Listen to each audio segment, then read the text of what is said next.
Most people think the London Underground is just a way to travel, a place where strangers stand close together, staring at their phones, waiting to reach home. They think it is loud, busy, alive, but that is only during the day. At night, it becomes something else. When the last train leaves, when the gates are locked, when the announcements stop, and the tunnels are left in darkness, the underground does not feel like a machine anymore. It feels like a living thing, breathing, slowly, watching quietly, remembering everything that ever happened inside it. There was a young man who learned this the hard way. He was 22, slim, quiet, the kind of person who never caused trouble, never stood out, never complained. He worked the night shift cleaning platforms, checking tunnels, making sure everything was safe before morning. He had done this job for almost 2 years, and until that night, nothing strange had ever happened. He knew every station, every stairway, every warning sign, every emergency exit. The underground was like a second home to him, or at least that is what he believed. It was a cold Tuesday night, the kind where the city feels tired, where even the streetlights seem sleepy. Rain had fallen earlier, so the air smelled heavy and the platforms were damp.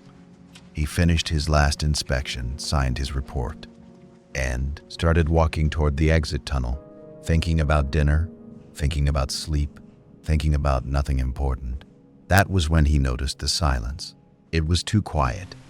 Usually, even at night, there were small sounds, electric hums, distant echoes, water dripping, metal shifting. But this time, there was nothing. No sound at all. It felt wrong, like walking into a room where someone had just stopped talking. He slowed down, listened carefully, tried to convince himself he was just tired. Then he saw the light. Far inside the tunnel, a pale blue glow, floating, not attached to any lamp, not connected to any train, just there, waiting. He stood still for a moment, his mind searching for a logical answer. Maintenance crew, broken signal, reflection, anything but nothing made sense. Still, he kept walking, because when you work nights long enough, you learn to ignore fear. You learn to pretend everything is normal. As he walked closer, the air became colder. His breath turned white. His fingers began to feel numb, like he had stepped into winter. Then he heard it, his name, spoken softly, like Alex. someone standing right behind Alex. him. He froze. Alex. His heart jumped. His stomach tightened. His mouth went dry. He turned around slowly. There was nobody there, just an empty tunnel, stretching into darkness. He laughed nervously, told himself he was, imagining things that lack of sleep was playing tricks on his mind.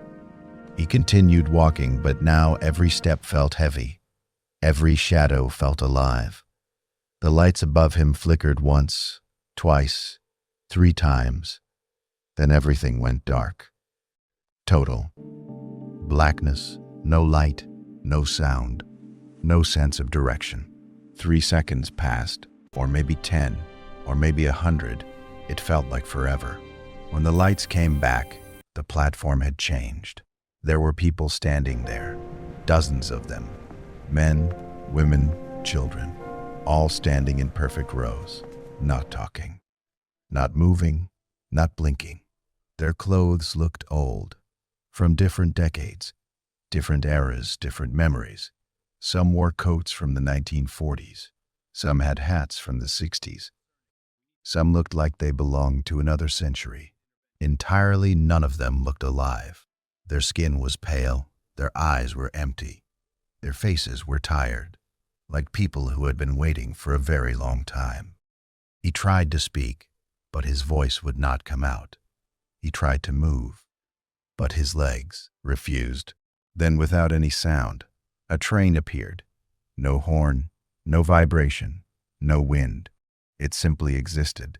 The doors opened slowly, one by one. The people stepped inside. Their feet made no noise. Their bodies cast no shadows. When the last person entered, the doors closed, and then they all turned their heads and looked at him. Every face, every eye, every empty stare focused on him alone. He felt something crawl inside his chest, like fear had become a physical thing.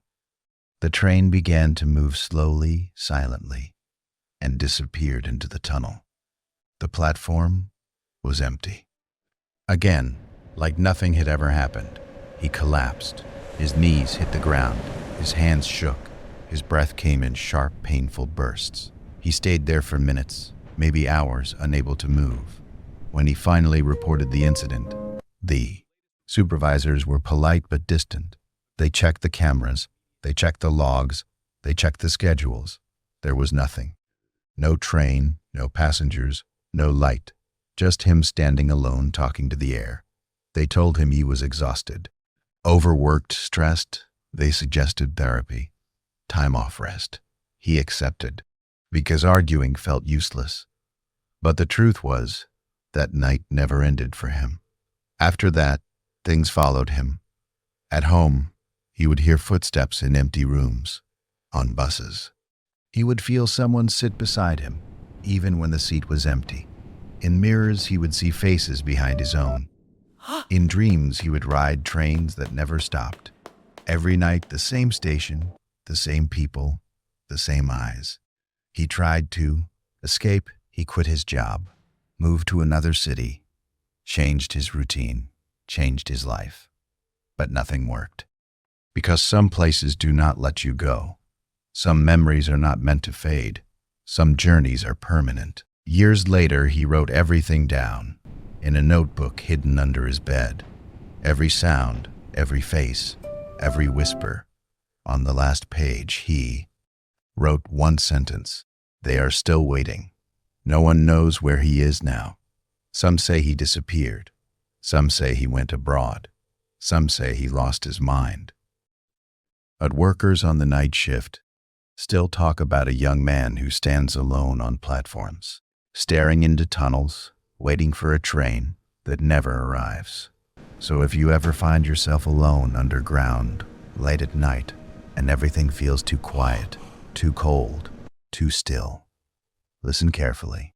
If you hear someone call your name, from where? Alex. No one stands. Alex. Do not answer. If you see a train with no passengers, do not board. If you feel eyes on you in empty places, do not look back. Because once the underground notices you, it never forgets. And some tickets are only one way.